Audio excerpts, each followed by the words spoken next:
नमस्ते दोस्तों, आप सबका स्वागत है। आज की कहानी का शीर्षक है जो छिपकर प्यार करता है। दिल को छू लेने वाली ये कहानी आपको रोने पर मजबूर कर देगी। बहुत ही इमोशनल कहानी है। तो ये कहानी तब शुरू होती है जब मैं घर से गुस्से में बड़बड़ाते हुए निकल आया था और बस स्टैंड की तरफ आगे बढ़ने लगा।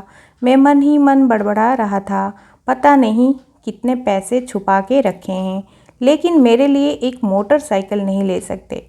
अब मैं यहाँ से चला जाऊँगा और तब तक वापस नहीं आऊँगा जब तक मैं खुद के पैसों से बाइक नहीं खरीद लेता। इतना सोच ही रहा था तभी मेरे पैरों में मुझे कुछ चुभने का एहसास हुआ। नीचे देखा तो समझ आया कि जल्दबाजी में पापा के जूते पहन आया हूँ। उन जूतों में कील उभरी हुई थी जो मेरे पैरों में बार बार घाव किए जा रही थी, लेकिन उस समय गुस्सा अधिक था तो मैं बड़बड़ाते हुए आगे बढ़ गया। एकाएक मुझे याद आया कि मैं पापा का पर्स भी साथ ले आया हूँ।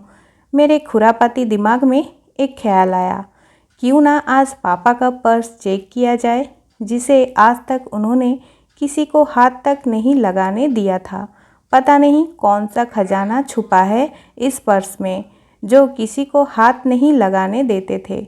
जब मैंने पापा का वह पुराना पर्स खोल कर देखा तो उसमें पैसे तो नहीं मिले, लेकिन पैसों की जगह पर एक डायरी रखी हुई थी। तब मैंने सोचा, ओहो, तो यहाँ खजाना छुपा रखा है। मैं समझ रहा था कि यहाँ पापा ने लिखा होगा कि किसी से कितने पैसे लेने हैं और किसको कितने पैसे दिए हैं, लेकिन मैं गलत था। जब मैंने उस छोटी सी डायरी का पहला पेज खोलकर देखा तो वहाँ पर जो लिखा था वह थोड़ा सीरियस कर देने वाला था। डायरी में जो लिखा था उसे पढ़ने के बाद मेरे चेहरे पर जो एक्सप्रेशन थे वह गायब हो चुके थे, क्योंकि डायरी में वैसा कुछ नहीं था जैसा मैंने सोचा रहा था। वहाँ पर तो उन पैसों का हिसाब लिखा हुआ था जो अलग अलग कामों के लिए अलग अलग लोगों से उधार लिए गए थे। उस लिस्ट में कंप्यूटर का नाम पर भी पैसे लिए गए थे। कुछ यूँ लिखा था, 50,000 बेटे के कंप्यूटर के लिए। वह वही कंप्यूटर था जिसे मैं आज तक यूज़ कर रहा हूँ, लेकिन मुझे यह पता नहीं था उस कंप्यूटर को खरीदने के लिए पैसे कहाँ से आए थे। लेकिन आज पता चल रहा था। मुझे आज भी याद है जब मैंने पहली बार कैमरे के लिए जिद की थी, जो मेरे पापा ने मुझे 2 हफ्ते बाद मेरे बर्थडे पर लाकर दिया था, जिसे देखकर मैं बहुत खुश हुआ था। और मुझे खुश देखकर मुझसे कहीं ज़्यादा अगर कोई खुश था तो वो थे पापा। अब मेरे चेहरे से गुस्सा एकदम गायब हो चुका था।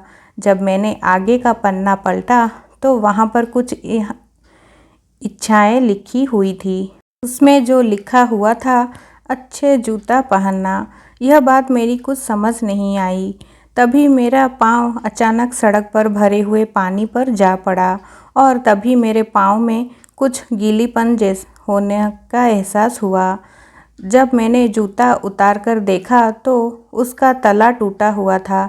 यह देखकर मुझे डायरी में लिखी बात याद आ गई। तभी मुझे माँ पापा की कही बातों भी याद आ गई रही थी कि कैसे माँ जब कहा करती थी पापा से, अब तो जूते पुराने हो गए, नए ले लीजिए, तो पापा अक्सर यह कहकर टाल दिया करते थे, जूते अभी और भी चलेंगे, कभी अभी कुछ दिन पहले तो लिए थे।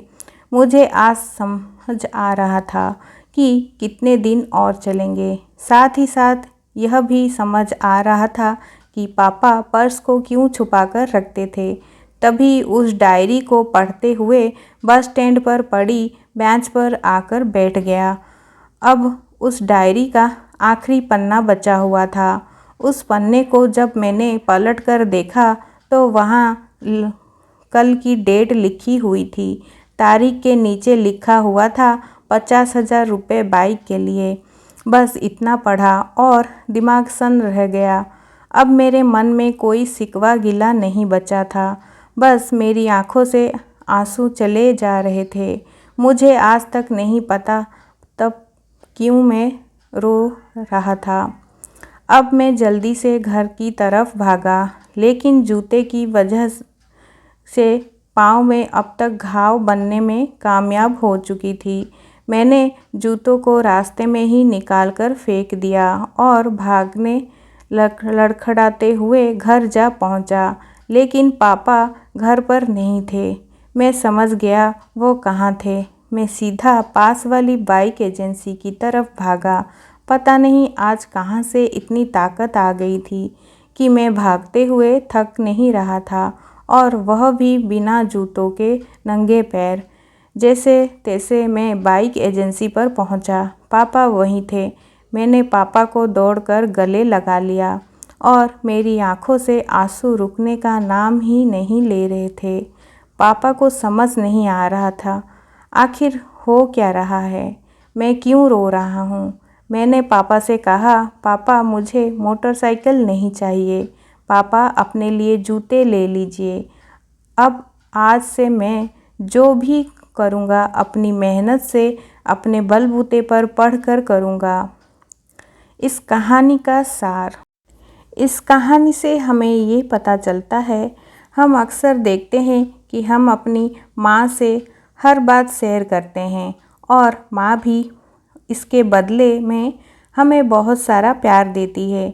लेकिन एक शख्स ऐसा भी होता है जो हमें छुपकर प्यार करता है, वह होते हैं हमारे पिता। यह परिवार में एकमात्र ऐसे व्यक्ति होता है जो अपने बच्चों से उन्हें बिना जताए छिपकर प्यार करते हैं, जो अपने परिवार के लिए जी जान से काम करते हैं, खुद की इच्छाओं को मारकर अपने बच्चों के सपनों को पूरा करते हैं। ये कहानी हमारे उन सारे पिताओं के लिए है जो दिन रात मेहनत करके अपने बच्चों के सपने पूरे करते हैं। आपको कहानी कैसे लगी ज़रूर बताइएगा। इस कहानी को लाइक और शेयर कर दीजिए, और हमारे चैनल में अगर आप नए हैं तो इसको सब्सक्राइब कर लीजिए। इसी तरह की कहानियाँ आपको हमारे चैनल में मिलती रहेंगी। और वीडियो पूरा देखने के लिए धन्यवाद।